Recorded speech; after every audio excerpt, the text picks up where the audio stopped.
That was the best win of the season. New York just blew out the team that went to the Western Conference Finals, and they did it with a masterclass of a second half.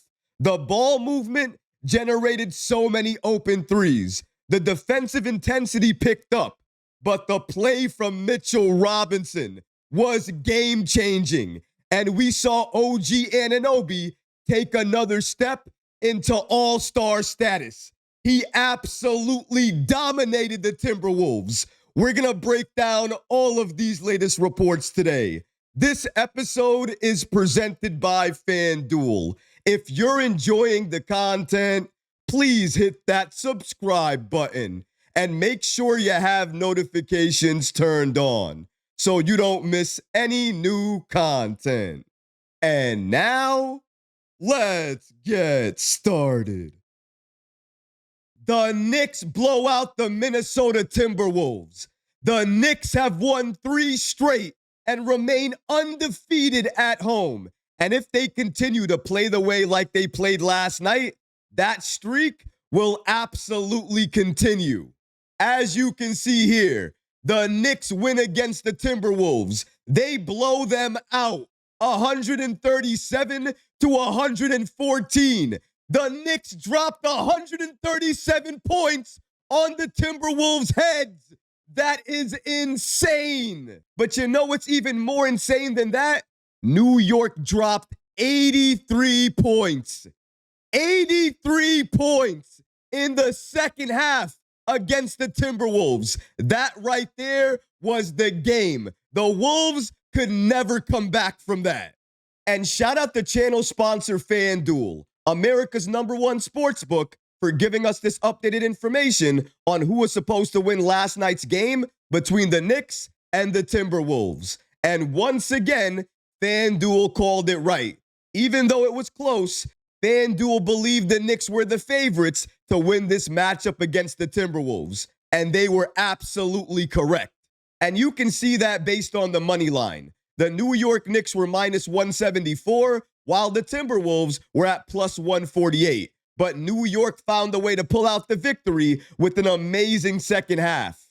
Now, I mentioned earlier to start off the show that this win for me was my favorite win of the season. A couple of reasons for that. We're taking on the Minnesota Timberwolves. They got back Anthony Edwards, so they have all of their core pieces. More or less, they're at full strength. And the Knicks, they're also at full strength.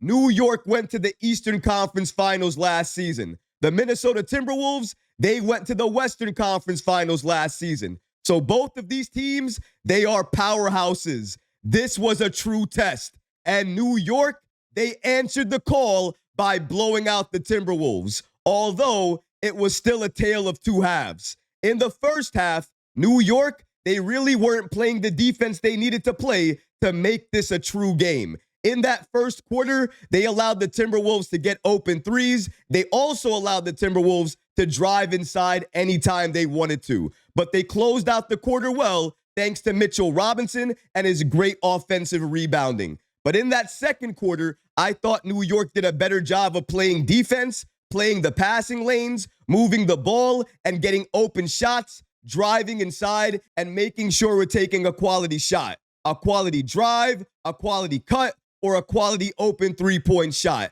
And in that second quarter, I thought the Knicks were doing that. However, it was just not consistent. And all you have to do is look at the way the Knicks closed out that second quarter. They allowed the Minnesota Timberwolves to hit open three after open three after open three. I can actually call it for you. It was Julius Randle, then Dante DiVincenzo. Then it was Jaden McDaniels. Right then again, it was Dante DiVincenzo once again, and then we see the Timberwolves having a 4-point lead on the Knicks going into halftime. But after that, entering the second half, the Timberwolves would never be the same again. And that's because they were facing a Knicks team that was completely different. Let me tell you guys something.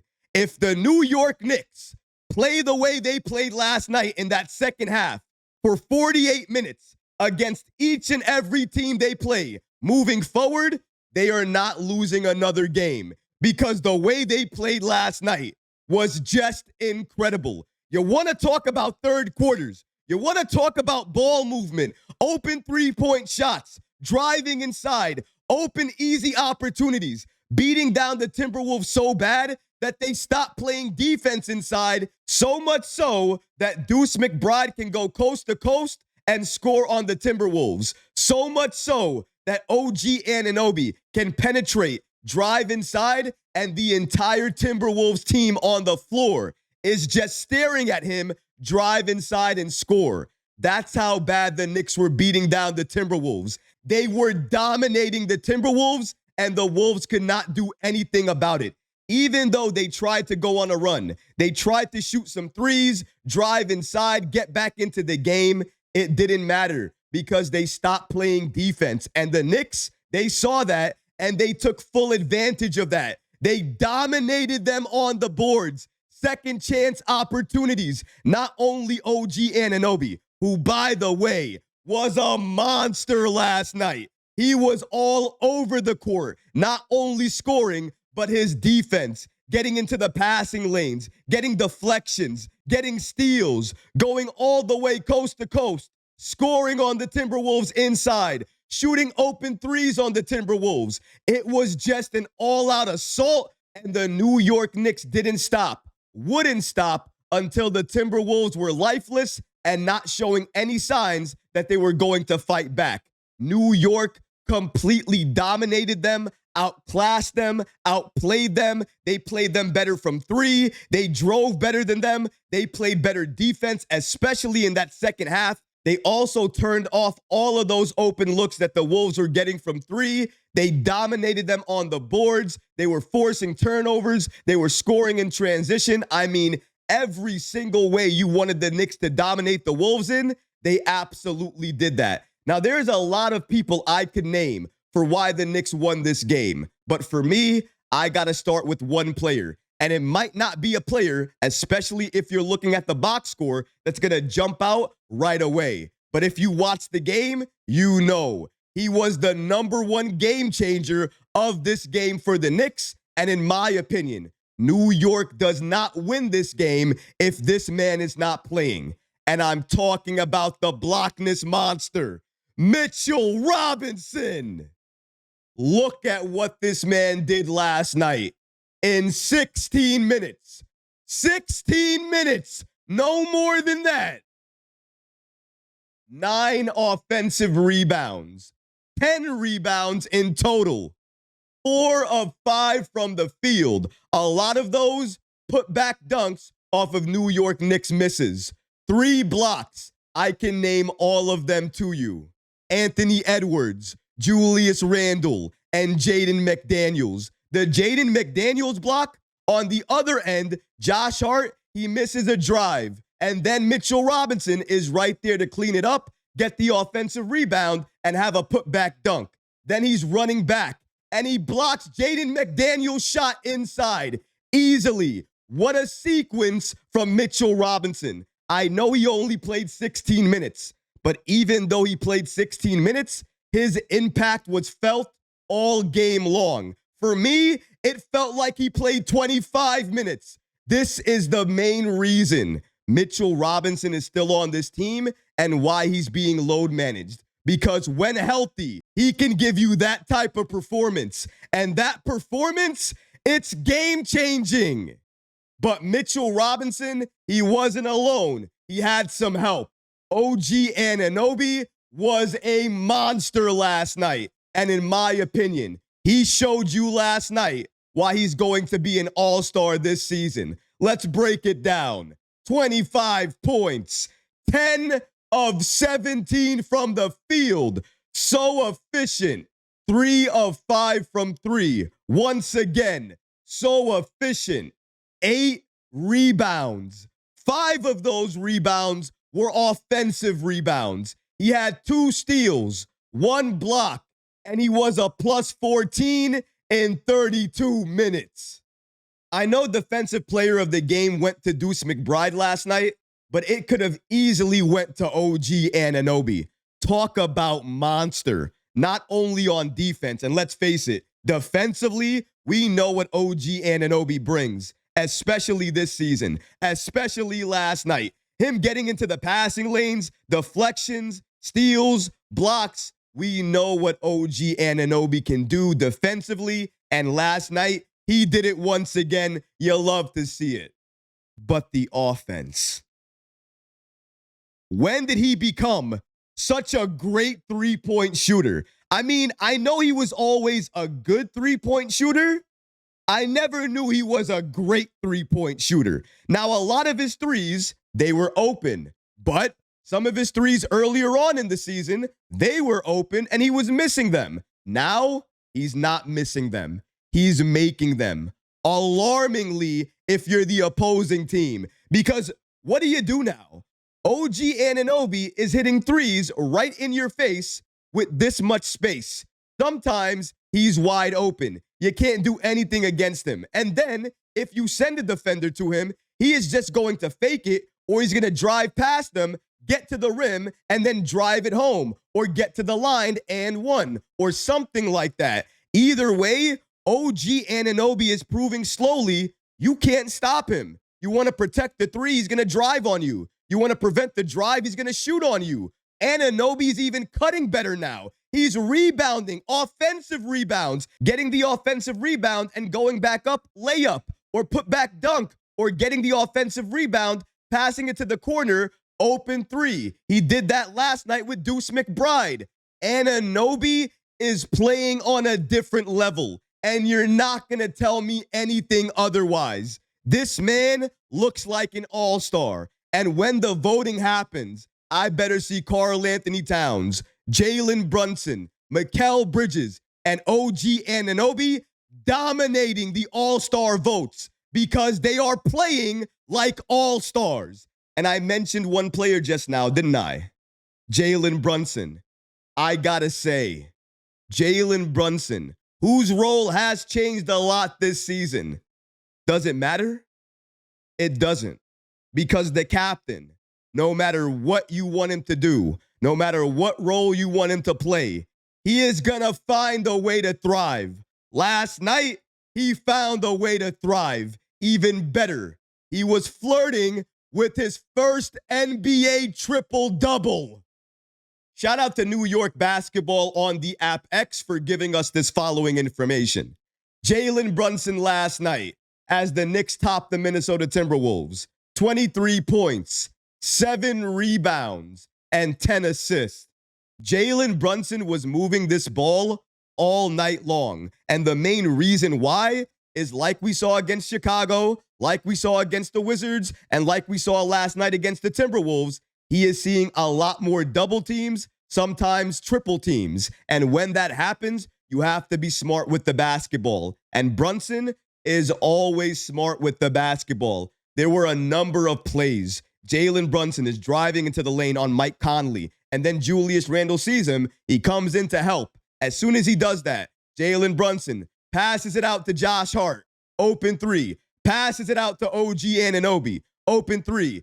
He was doing all of that last night. He made sure he was a threat and his teammates were a threat. And that's why the Timberwolves didn't know what to do. Didn't know how to defend the Knicks because they honestly didn't know where the offense was going to come from. Was it going to be Deuce McBride? Was it going to be Jalen Brunson, OG Anunoby, Mikal Bridges? They didn't know. Karl Anthony Towns, perhaps. They had no idea. And when the Knicks are playing that way, they can dominate almost any team.